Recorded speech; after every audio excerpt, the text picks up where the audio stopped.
88% of the work week is spent communicating, typing, talking, and going back and forth on topics until everyone is on the same page. It's time for a change. It's time for Grammarly. Grammarly's AI ensures your team gets the point across the first time, eliminating misunderstandings and streamlining collaboration. It goes beyond basic grammar to help tailor writing to specific audiences, whether that means adding an executive summary, fine-tuning tone, or cutting out jargon in just one click. 4 out of 5 professionals say Grammarly's AI boosts buy-in and moves work forward. It integrates seamlessly with over 500,000 apps and websites, is implemented in days, and is IT approved. Join over 70,000 teams and 30 million people who trust Grammarly to elevate their communication. Visit Grammarly.com/enterprise to learn more. Grammarly. Enterprise-ready AI.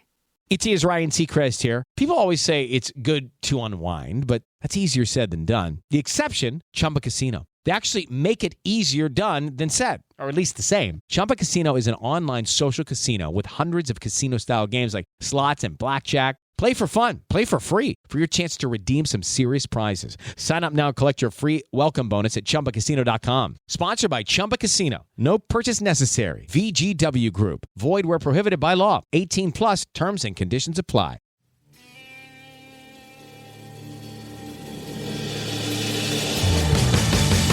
You have the right to remain silent. Anything you say can and will be used against you in a court of law. You have a right to an attorney prior to or during any question.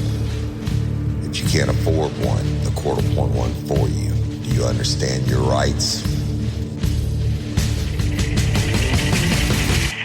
When the wolf is at your door, you running's over, that's for sure. He already knows all about you.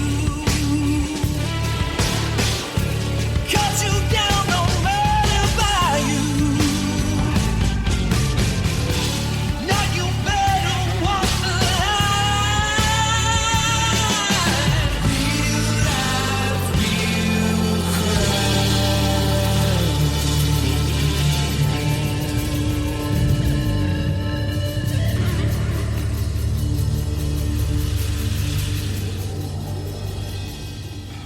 Warning. This episode of Real Life, Real Crime, the podcast, may contain descriptions of acts of violence or that of a sexual nature and should be for people that are 18 years or older. Heed my warning, people. I do not get the facts of these cases off of the internet or from some television show. The facts I'm retelling you were presented to me by the victims of the crimes or the perpetrators who committed the crimes against the victims. My descriptions of the crime scenes, what I saw with my own 2 eyes. If you're going to get offended, please turn this podcast off now. Thank you. Hello, everybody, and welcome to this episode of Real Life, Real Crime, the podcast. As always, I'm your host, Woody Overton. Today, I'm going to be continuing the death penalty series, y'all. It's a horrible, horrible case. And I've got you need to go back and listen to it all, but I've got you up to the point where he's made the confession about killing Miss Christy O'Pry. And I want to warn you that, you tell it, if I give you a freaking warning, you know it's going to be bad. I want to warn you, this is the most graphic. This is where I'm getting to the part of the confession where he talks about what he did with Miss O'Pry's body, and it's pretty bad. So stay tuned to the end of today's show for some real life, real crime announcements. All right, so when I left you last, we were in court, and the detective was being questioned by the prosecution, and she had already spoken with Mickelson, and he had confessed to the murder of Christy O'Pry and that he took her out on the property, and he basically, killed her and put her body in a pond. Now, I'm going to tell you the rest of the confessions because he changed the story numerous times, but always given more. damaging information, if you will. So again, if you hear any papers rustling, y'all know I don't like to read stuff verbatim. Sometimes it's got to be done. And when I get done with this, no matter how long it takes, because I know how to tell a story, no matter how long it takes and how much it sucks for you to listen to me reading these voices, it's important, people. And geez, you better heed the warning on this one, because you're about to hear some of the sickest shit you've ever heard in your life. So let's continue. Now, remember, I'm going to say question, and that's going to be by the prosecution, and answer, that'll be by the detective on the stand. So let's just get straight into it. And Mr. Edwards with the state had just introduced State's Exhibit P9 through P12, okay? And Ms. Shealy had no objection, and the court says they will be admitted. All right. This is Mr. Edwards. Question. Now, starting with the interview on July 13th of 2007, you indicated that was at the city jail? Answer. Yes. Question. And did the defendant appear more arrested at that time? Answer. Yeah, he was arrested and I was arrested more. Question. And once again, tell us about the course of that interview. What did the defendant tell you at the time? Answer. Like I say, in this interview, he was more arrested and I was too. We went over the Miranda rights and he waived his rights. Right at the time when we came in, they were serving lunch, or there was a lunch tray in there, and Eric was eating the lunch tray. He was very cooperative. He seemed like he was glad to see us. He was not in a bad mood. He seemed like he was kind of in a better mood that day. Question. And you said a better mood that day. Going back to when you first came and saw him in Detective McConnell's office, was he angry about something? Answer. Yeah, he was. Question. What was he angry about? Answer. He was angry at Detective McConnell for recording a conversation that he had had with Detective McConnell. Question. So he said something to you about that? Answer. Yeah, he did. Question. So the next day, he seems in a little better mood? Answer. Yeah. Question. Seems rested? Answer. Yeah. Question. Now, I'm assuming they don't allow cocaine or alcohol out at the city jail? Answer. No. Question. And he gives you a statement. What is his statement? Answer. He starts out and he starts telling me the story again. And he's telling me the story, and he's eating and he's talking in just a matter-of-fact way. And it's just his demeanor was just like talking about in an everyday conversation, I would say. Of course, the contents of the conversation was something. Anyhow, we started out, and he started telling me and Detective Scoggins that he went out to the property. Well, first off, he said that he did go pick her up, and he took her to the Harley-Davidson shop to pick up some money from Mr. Wallace. And they drove around, and they had gone to the mall to get something to eat. And anyhow, they decided to go by Paige's house. That was Christy's sister's house. And Paige lived on Meriwether Road. And that's not very far from where they were at.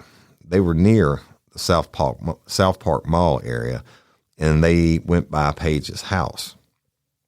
And he described that when he got to Paige's house, they were looking to get some meth, and he jumped on the trampoline.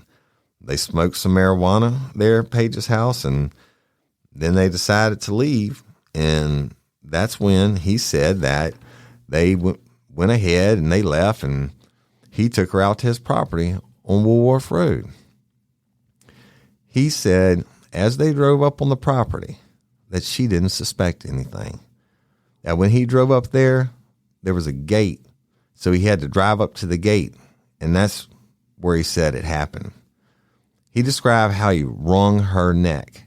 He said it was quick and that she didn't fight back. She didn't say anything. He said that it was very quick. In this interview, he told a little more than the first interview. Later on in the interviews, he gives more details. But in this interview, I'm just going to kind of skim over the top and tell you about what get the high points of what he said.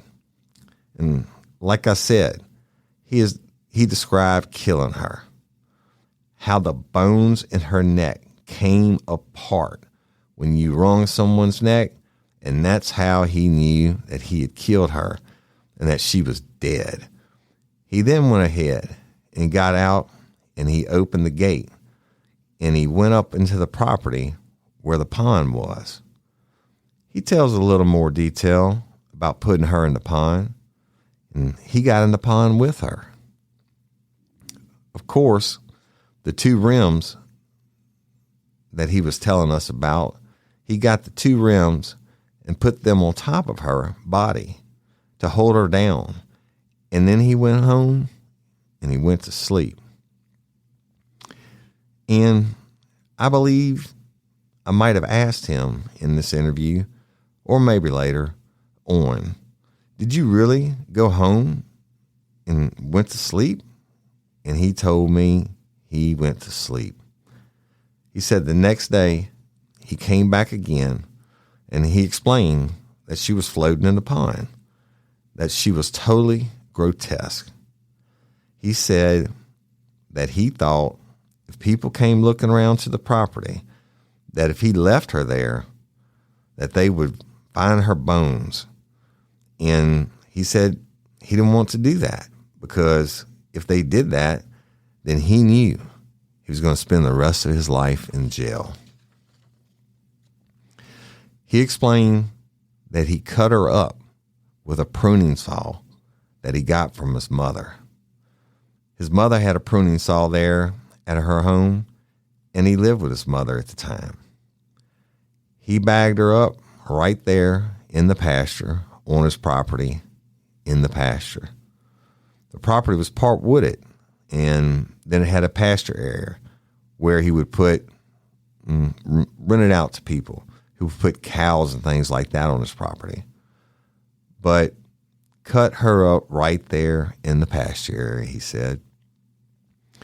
He went into a little more detail about the bags. He told me that he put her legs. He told me he put her head in one dumpster, and I believe the arms, the head, and the arms in one bag, and then the legs in another bag. And he put part of her at the Cedar Creek Apartments off of Dean Road in a dumpster, kind of in the back, in the far back corner, is what he said. He said he put her clothes in her purse, because I'd asked him about that, because I was wanting to know those details about her clothes in her purse. And he said he put those in another bag, and he put them in another dumpster. But he wouldn't tell me, or in that interview, he wouldn't tell me what he did with that bag for some reason.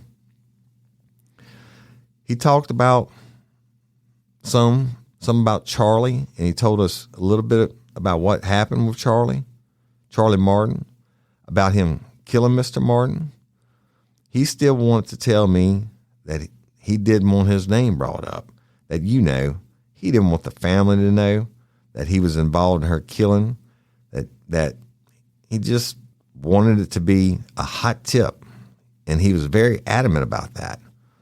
And basically, that was kind of the gist of that interview. Like I say, we get into more details later in another interview. Question. And then so we're talking about the 13th at that point, and then you come back on the 15th, correct, of July? Answer. Yes. Question. So at this point, the defendant is in the Caddo Correctional Center? Answer, yes. Question, and is that typical that after you spend a certain amount of time in the city jail, you're transferred to the Caddo Correctional Center? Answer, yes. Question, and once again, at this location, is any alcohol or drugs allowed in that location? Answer, no. Question, and what time did you first see him on the 15th? Answer, I don't have those times with me. Question, but we talked about that on the Miranda rights form. Answer, yes. Question, now, when you went out and saw him, did he appear arrested? Answer, yeah. Question, once again, was he willing to talk to you? Answer, yes, he was. Question, and who were you with at this point? Answer, I was with Lieutenant Bill Rehack. Question, that was one of your supervisors? Answer, he was my supervisor at the time. Question, and did the defendant give any statements in this interview? Answer, yes. Question, and what did he tell you in this interview? Answer, well, in this interview, he went into a little bit more detail. And can I say this about the second interview before we go into this one? Question, yeah. Answer, in the second interview, Eric was very very cooperative. He was talking in a matter-of-fact way, like talking to somebody about just any little thing, any little event. He was just he seemed like that he was enjoying talking about killing Christy. He seemed like in all the interviews that he enjoyed maybe reliving it as he was talking. And in the second interview, he was his hands, he was demonstrative as far as when he would talk about it. So it was that's all I can say about that. Question, unsettling? Answer, yes. Question, take us to the 15th. Answer, okay. Question, what was his demeanor like on that day? Answer, he was still really anxious or wanting to talk about it again. We didn't have to pry anything out of him or anything like that. I mean, he just went into the interview and just started talking.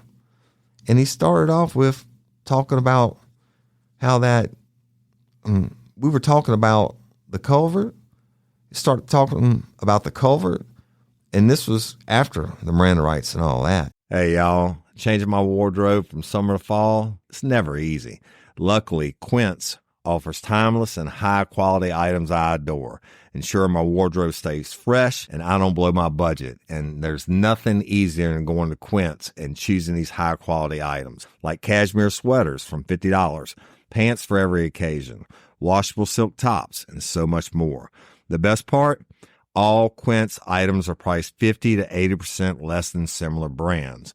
By partnering directly with top factories, Quince cuts out the cost of the middleman and passes the savings on to us. And Quince only works with factories that use safe, ethical, and responsible manufacturing practices and premium fabrics and finishes, and I love that. I got the stainless steel Link Apple Watch band for $59.90. It's heavy duty. It's awesome. And it's like $100 less than I could find anywhere else. And I also got a 100% organic cotton fisherman quarter zip up sweater. The color is alabaster. Man, I can't wait to wear that this fall. And Cindy got the Mongolian cashmere boat neck sweater in heather gray. And I'm telling you, these are classic pieces at a fraction of the price. Make switching seasons a breeze with Quince's high-quality closet essentials.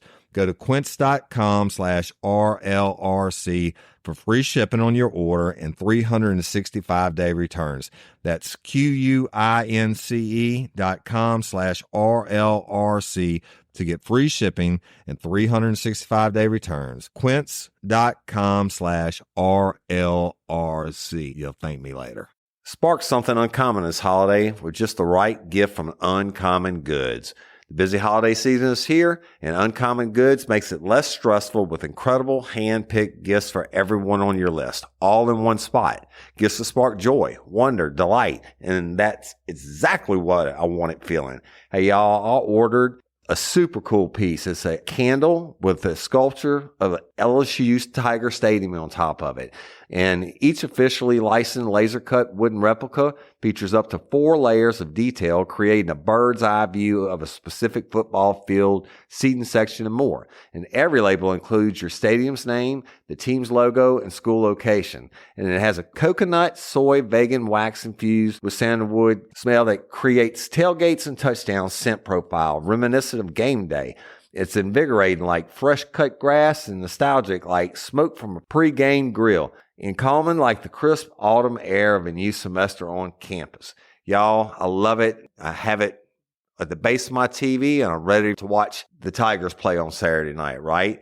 Uncommon Goods. Look, when you shop at Uncommon Goods, you're supporting artists and small independent businesses. And many of their handcrafted products are made in small batches. So shop now before they sell out this holiday season. Uncommon Goods looks for products that are high quality, unique, and often handmade or made in the U.S. They have the most meaningful, out of the ordinary gifts anywhere. They even have gifts you can personalize. From holiday hosts and hostess gift to the coolest finds for kids, to hits for everyone from the book lovers to diehard sports fans. Uncommon Goods has something for everyone, not the same old selections you can just find anywhere. And with every purchase you make at Uncommon Goods, they give $1 to a nonprofit partner of your choice.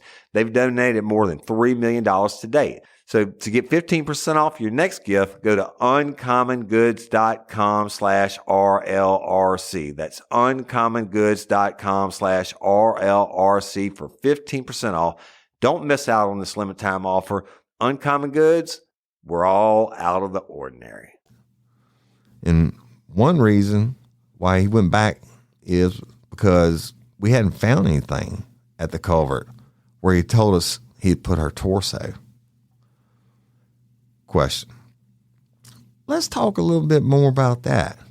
Between the 2 times you talked to him, what activities as part of the sheriff's department were you part of in an attempt to locate Chrissy O'Pride at this time? Answer. Well, I was the lead detective, and like I said, I had been to the culvert. We had a big search going on. We start the next day or the day before with the search.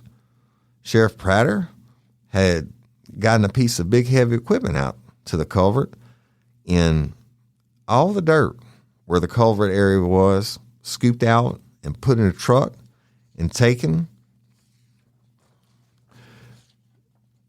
to a substation of the Caddo Parish Sheriff's Office. And all that dirt that was in that culvert was sifted through. So it was a big undertaking.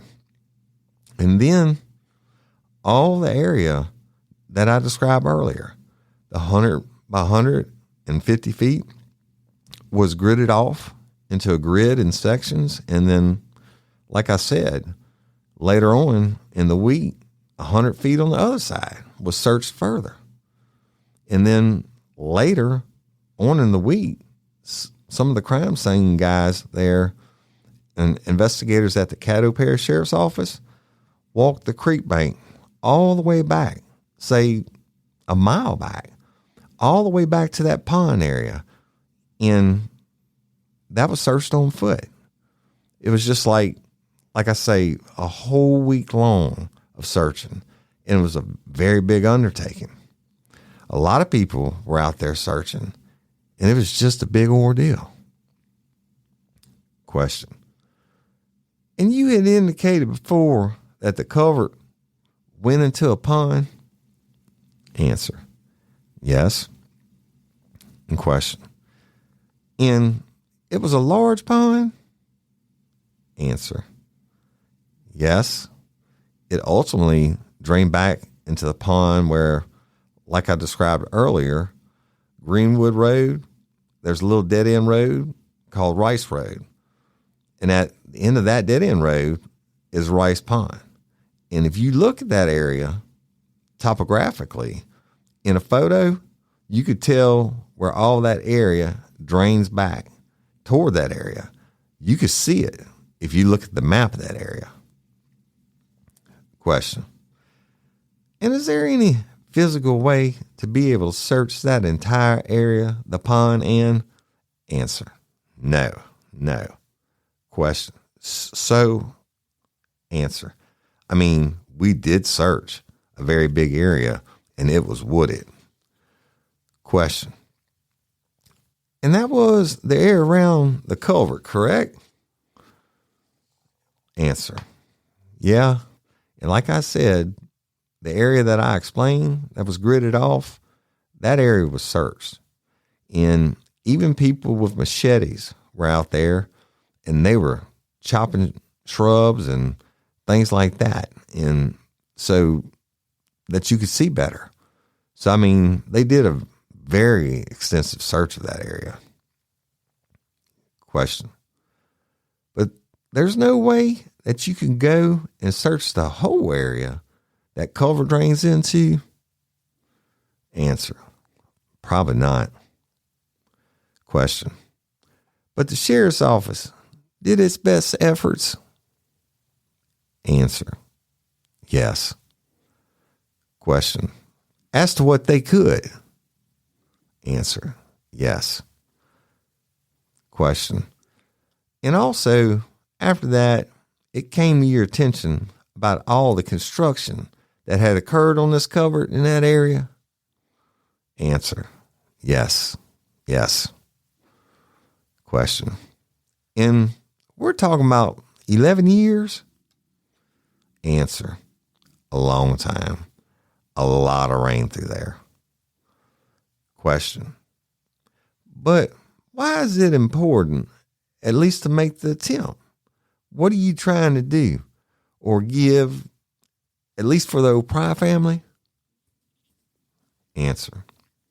Well, of course, we want a closure for the family. And, of course, we wanted to find Christy. We had been looking for her since 1996. And also, we wanted it for evidence also. Question. Now, when you returned on the 15th, what was the nature of the conversation on the 15th? Answer.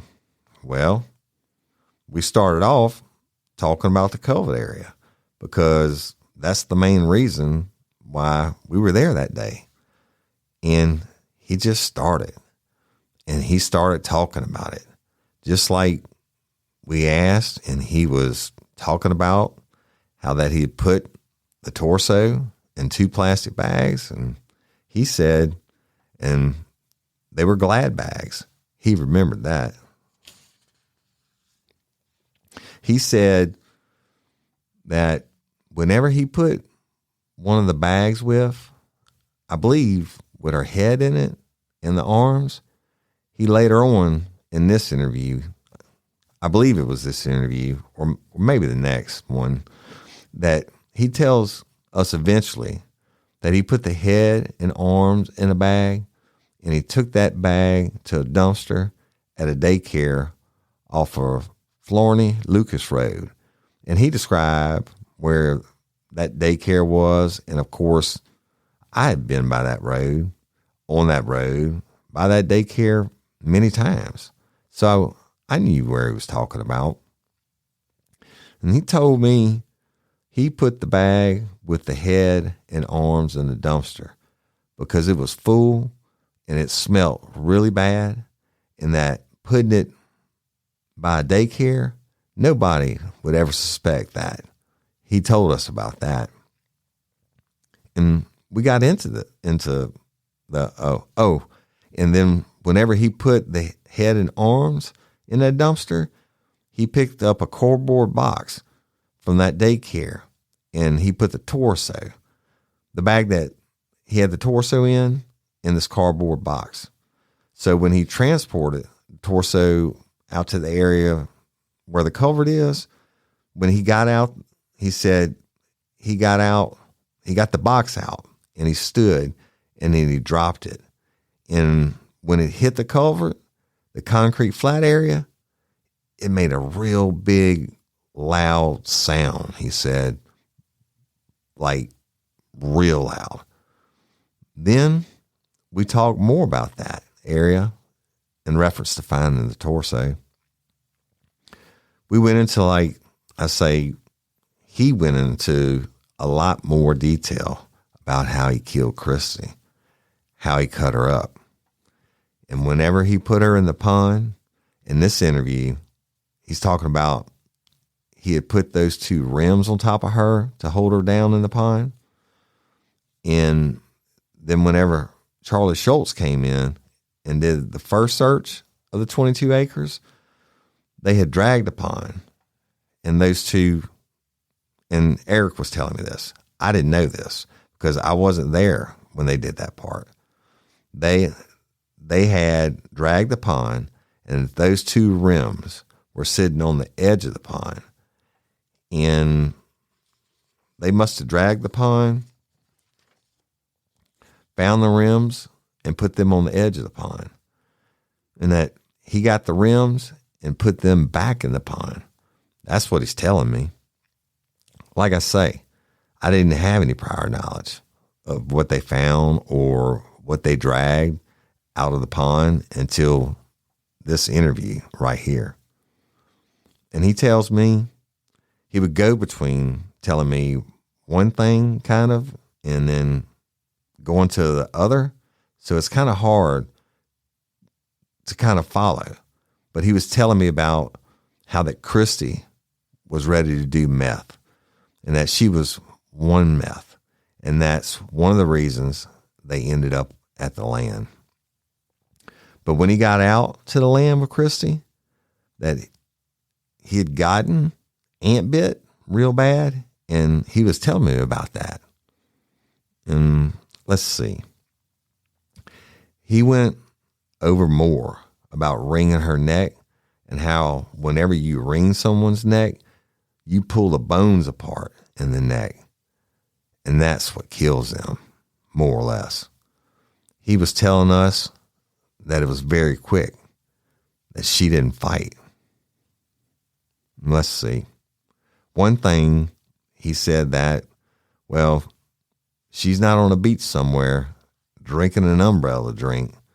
And that was significant because back when they first interviewed Eric, or Eric had given a statement, Eric made that statement that Christy was on a beach drinking an umbrella drink.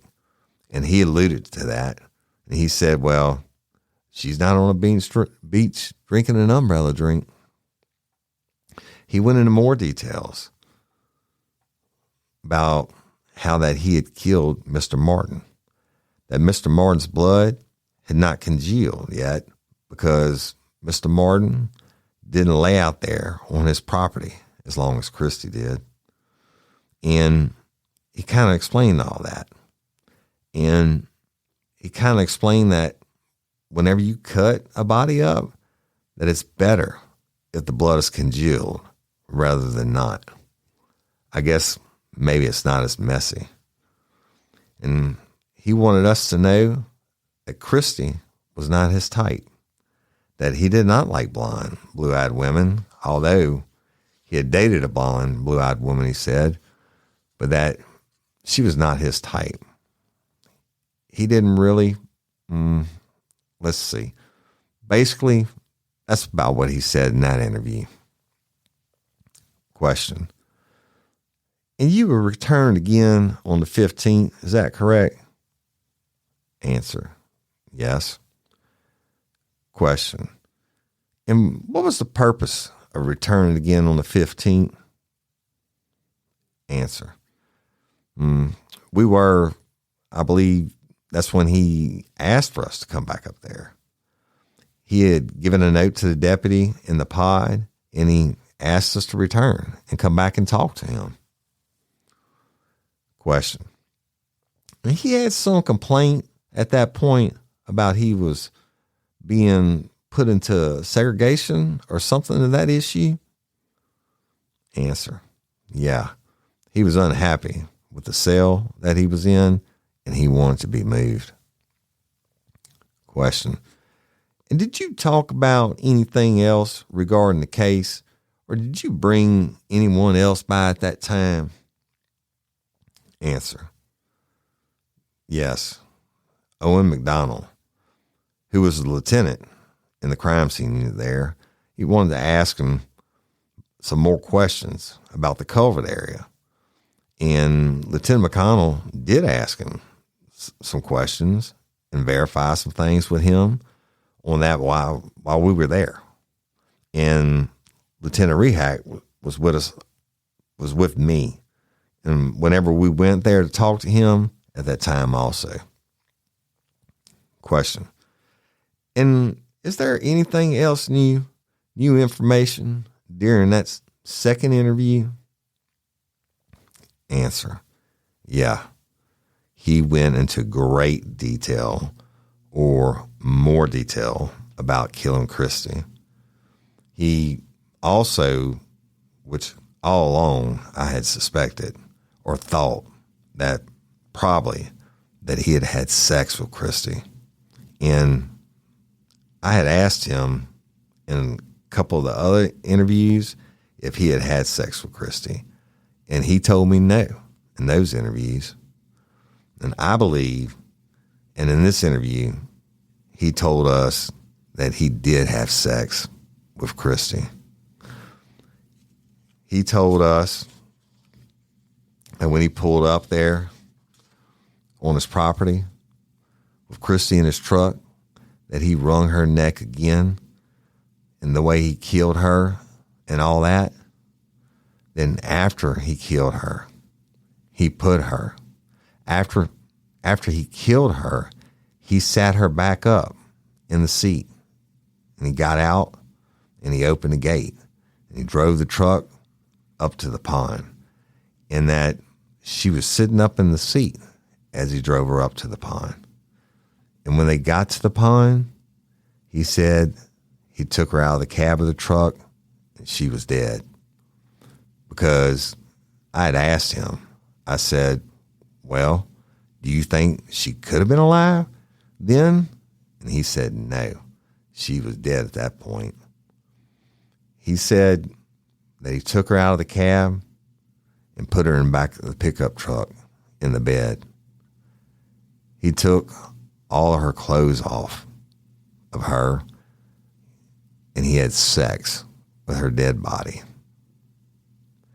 He said that while he was doing this, he got the idea that he wanted to put her up in his tree house. And at the pond, it looked like a large tree house had been there, or part of it was still there. All the wood was rotting, and it had kind of fell down. And this was in 2007 that I'm talking about. Anyhow, he said that when he was a child, they built that tree house on that property, and he played in that tree house many times, and that he loved that tree house. So he said, I was in the bed of the pickup truck with her and had sex with her, that he decided to put her up in this tree house.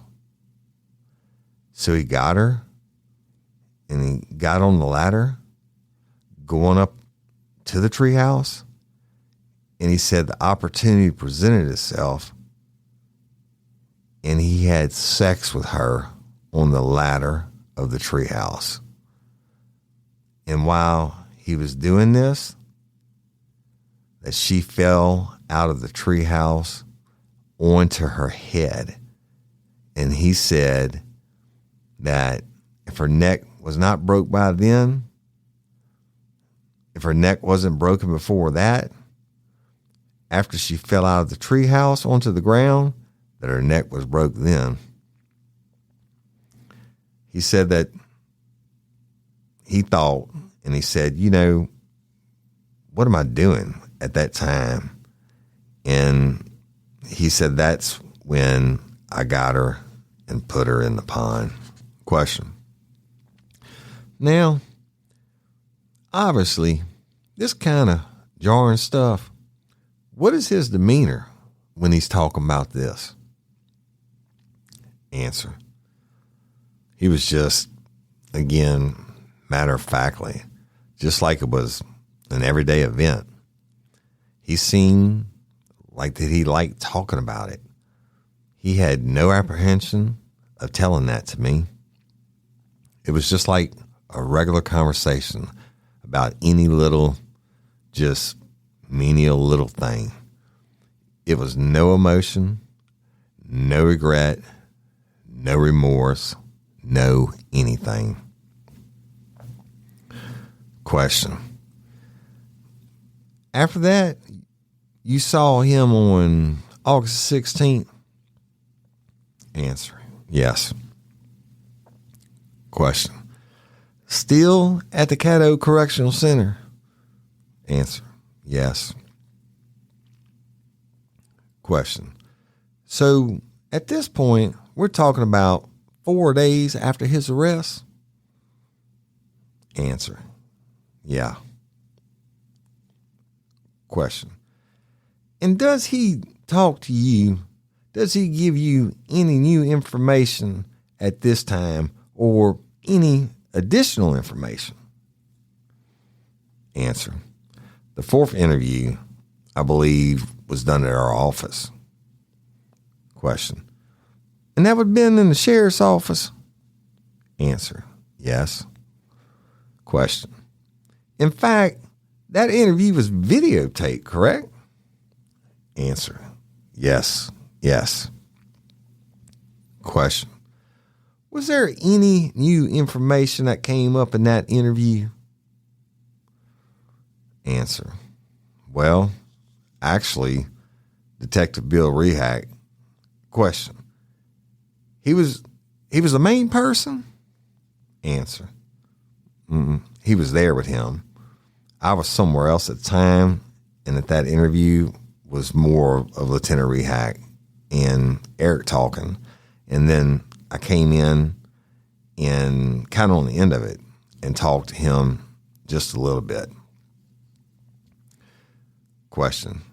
So nothing major additionally? Answer. Right. Question. Now, we talked about the rims he described. How did the sheriff's office go back out to Woolworth Road property? Hey, ladies, are you feeling overwhelmed by hormonal changes? Well, you're definitely not alone. There are more than 1,000 hormone disruptors living in our environment right now. It's in your food, your water, the air you breathe, the clothes you wear, your skincare products. They all mess with your hormones. Then there's the natural hormone changes your body goes through, premenopause, menopause. And while it's a natural process, it doesn't mean you have to suffer through it. The good news is you don't have to suffer through it anymore because now you have Hormone Harmony, a formula made only with herbal ingredients that are shown to reduce hormonal symptoms in women of all ages. Hormone Harmony is not just a hormone support and supplement. It's become a phenomenon. Women can't stop talking about it on social media.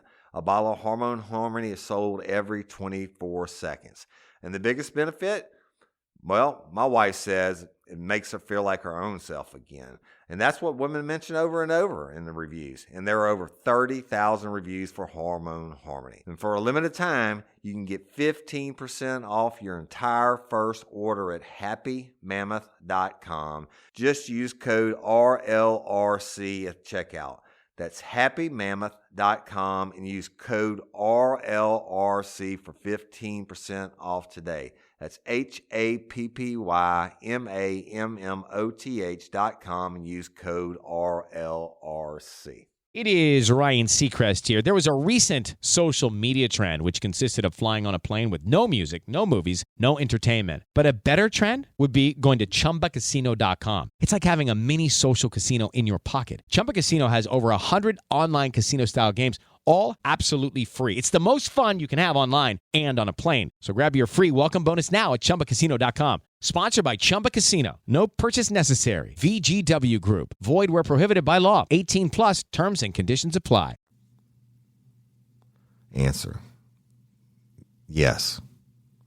Question. And what was the purpose of that? Answer. To find those rims. Question. And did you get a warrant?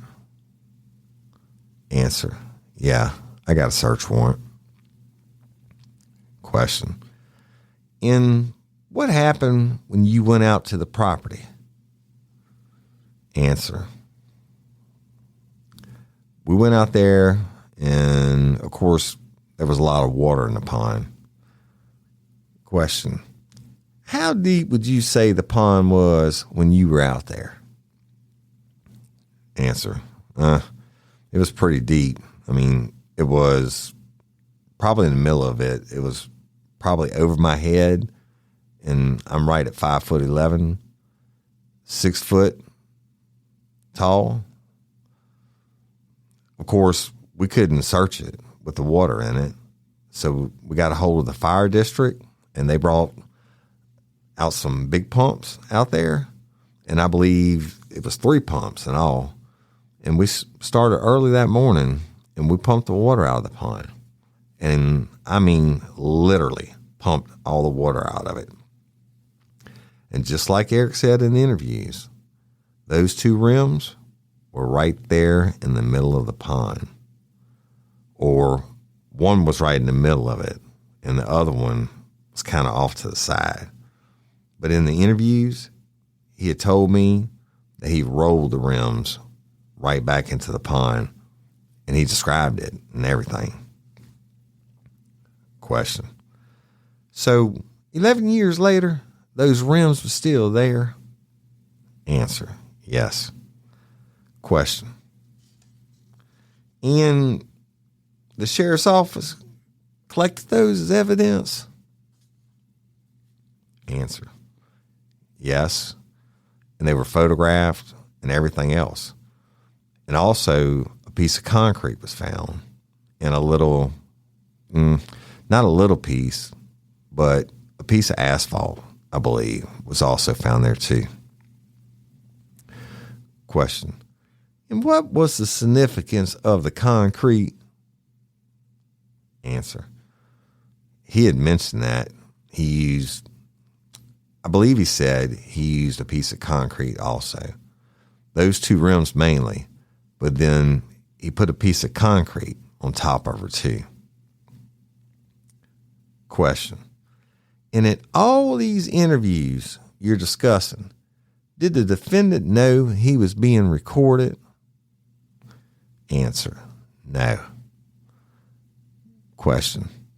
And did the defendant appear not to want his name to come out in association with this? Answer. That is correct. Question.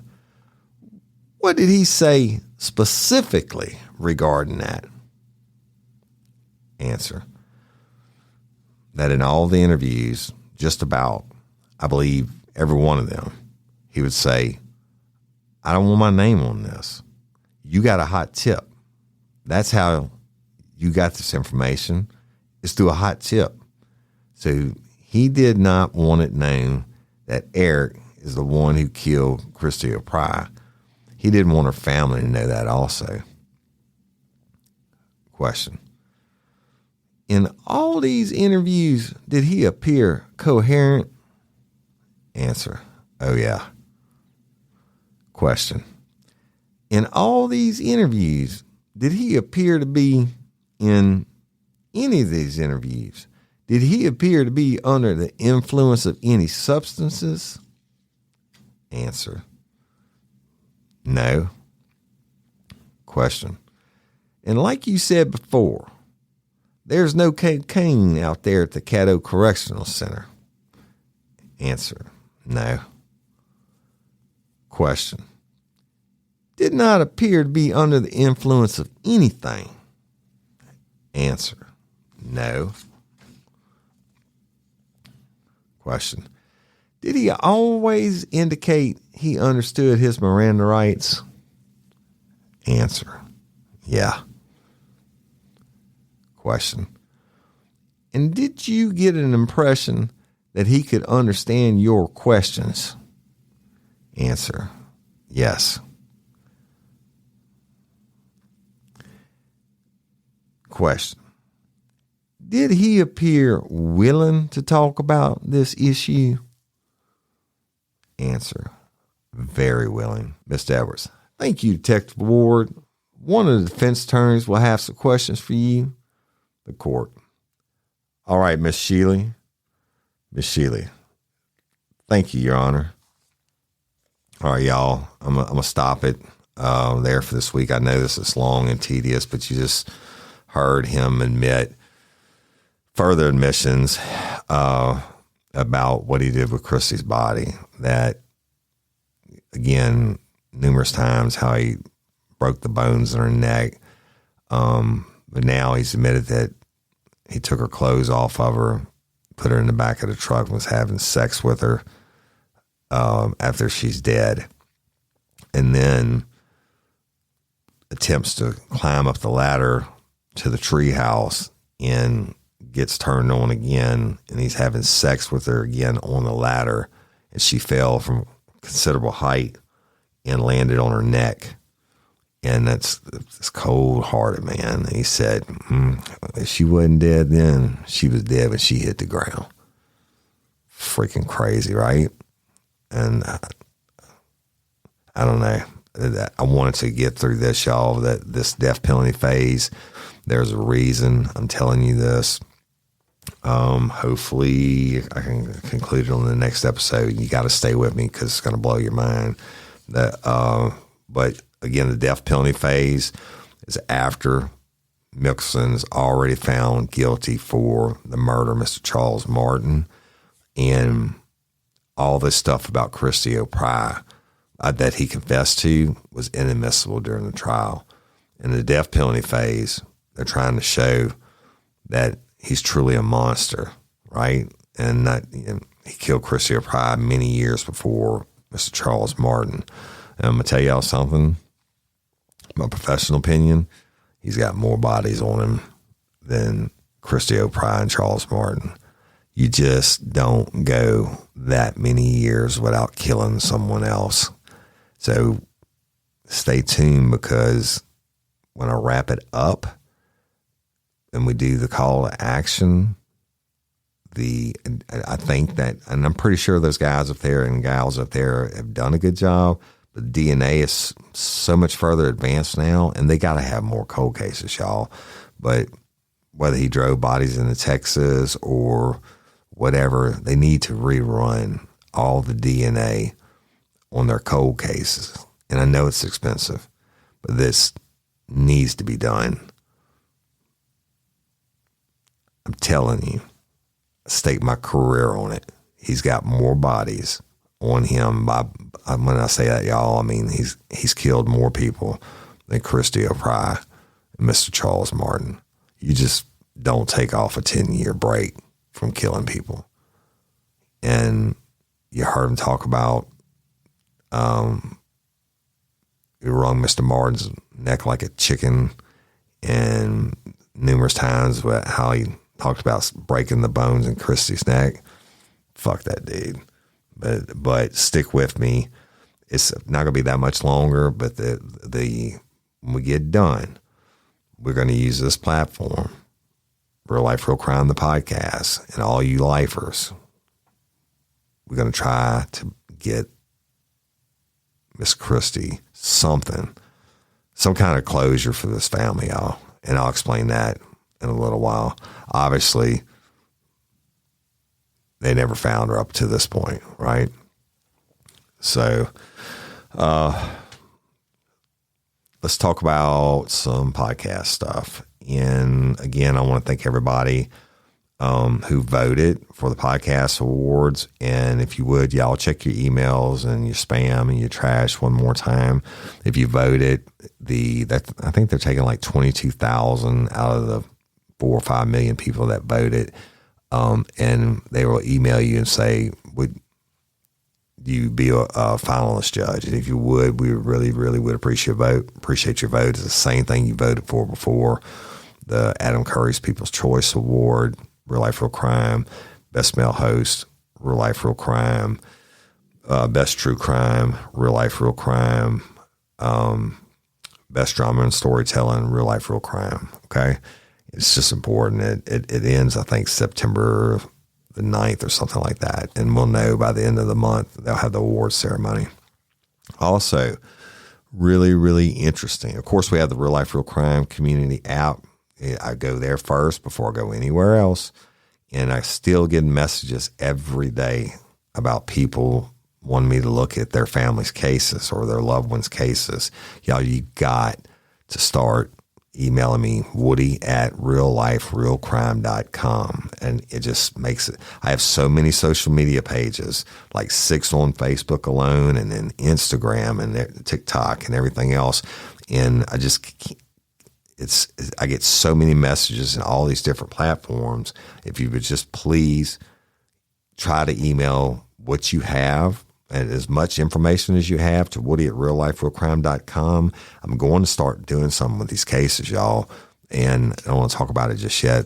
I'm tired of talking about things and they don't come to fruition, but this is one that's been a long time coming. So just email me your information. Go download the Real Life, Real Crime community app. It's free. Patreon convicts, the love you to pieces. Apple subscribers love you to pieces. Your bonus episodes coming. And y'all go follow TikTok, the Real Life, Real Crime on TikTok. And, on last week on Real Life, Real Crime Daily, Mike Agravino was out and we had Bayou_Brandy, who's a TikTok influencer. She does true crime and Louisiana stuff. She came in and filled in. She did a great job. We loved having her, but we're doing an experiment because she has, over 120,000 people that follow her on TikTok, and we have 18,000 now. It was 17,000 when she recorded. But we're trying to figure out where the disconnect is between the fans. And I guess, people that listen to a podcast maybe don't do TikTok so much. But if you would go give Bayou_Brandy a follow and give Real Life, Real Crime a follow, go watch my videos, y'all. Some of them are true crime in the studio, and some of them me cooking. Some of them are shit in Louisiana. I mean, some of them are people prank calling me and stuff like that. So I think you would find it interesting if you like Real Life, Real Crime and you want to get to see a more of a personal side of Woody Overton. So please, please, please go to TikTok, follow Real Life, Real Crime, and follow Bayou_Brandy, Brandi. And they have some fake accounts. She's so popular, people are trying to fake her, but she's the one that has Mardi Gras colors on. So let's rock it and do that too, and try to get this cross-platform so we'll have more followers in both sections. And let's see what else. LOPA, Louisiana Organ Procurement Agency. Now, it's my jam. They're a nonprofit, and we do everything we can to bring awareness to organ donation. And LOPA, the Louisiana Organ Procurement Agency, y'all, they help these families through the worst times of their life. and they stay with them, they'll help them, forever if they want the help afterwards.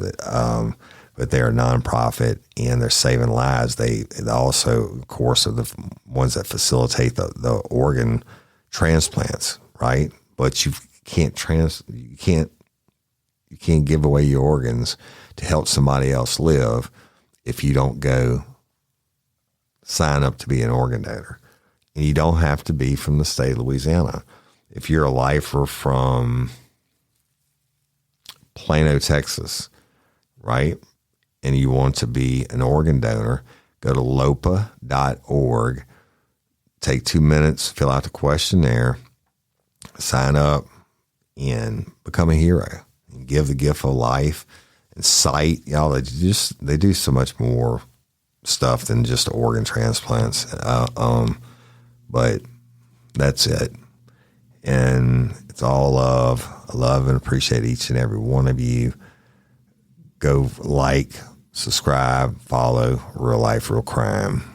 And I'm Woody Overton, your host of Real Life, Real Crime, the podcast. And until next time or ever, don't let me catch you down on Murder Bayou. Peace.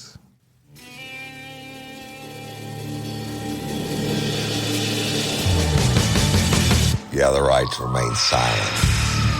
Anything you say can and will be used against you in a court of law. You have a right to an attorney prior to or during any question. If you can't afford one, the court will appoint one for you. Do you understand your rights? When the wolf is at your door, your running's over, that's for sure. He already knows all about you. Cut you down, no matter by you. Now you better walk the line. Real life, real